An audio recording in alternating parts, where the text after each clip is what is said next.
রূপালী পাহাড়ের রাজত্ব করত এক বিশাল সাদা সিংহ। তার গর্জন পাহাড়ের বরফ ধসিয়ে দেওয়ার ক্ষমতা রাখত। একদিন সেই সিংহের সংসারে দুই শাবকের জন্ম হলো। অবাক করা বিষয় হলো, একটি শাবক তার বাবার মতো দুধের মতো সাদা, কিন্তু অন্যটি কুচকুচে কালো, যেন অমাবস্যার অন্ধকার থেকে উঠে আসা কোনো ছায়া। দুই ভাইয়ের পার্থক্য। পাহাড়ের বাকি প্রাণীরা কালো শাবকটিকে দেখে ভয় পেত। তারা ভাবত এটি কোনো অশুভ সংকেত। কিন্তু বড় হওয়ার সাথে সাথে দেখা গেল এক অদ্ভুত দৃশ্য। সাদা শাবক, হিম। সে ছিল ধীরস্থির এবং বুদ্ধিমান। তার গায়ের রঙের কারণে সে বরফের সাথে মিশে গিয়ে নিখুঁত শিকার করতে পারত। কালো শাবক, কাল। সে ছিল অবিশ্বাস্য রকমের শক্তিশালী।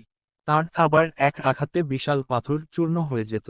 রাতের অন্ধকারে সে হয়ে উঠত অপরাজেয়। সেই ভয়ঙ্কর রাত।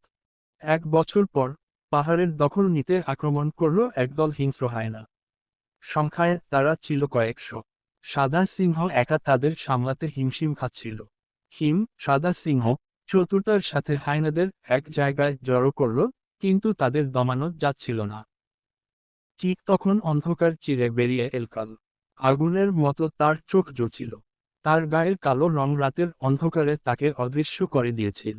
হায়নারা বুঝতেই পারছিল না কোথা থেকে তাদের ওপর আক্রমণ হচ্ছে। কাল এর এক একটি থাবার আঘাতে হায়নাদের শক্ত দেয়াল ভেঙে তছনছ হয়ে গেল। তার অতিপ্রাকৃত শক্তি দেখে হায়নারা ভয়ে লেজ গুটিয়ে পালিয়ে গেল। এক নতুন রাজত্ব। সেদিন সবাই বুঝল, রূপালী পাহাড়ের সুরক্ষার জন্য যেমন সাদা সিংহের বুদ্ধির প্রয়োজন, তেমনি কালোর মতো অদম্য শক্তিরও দরকার।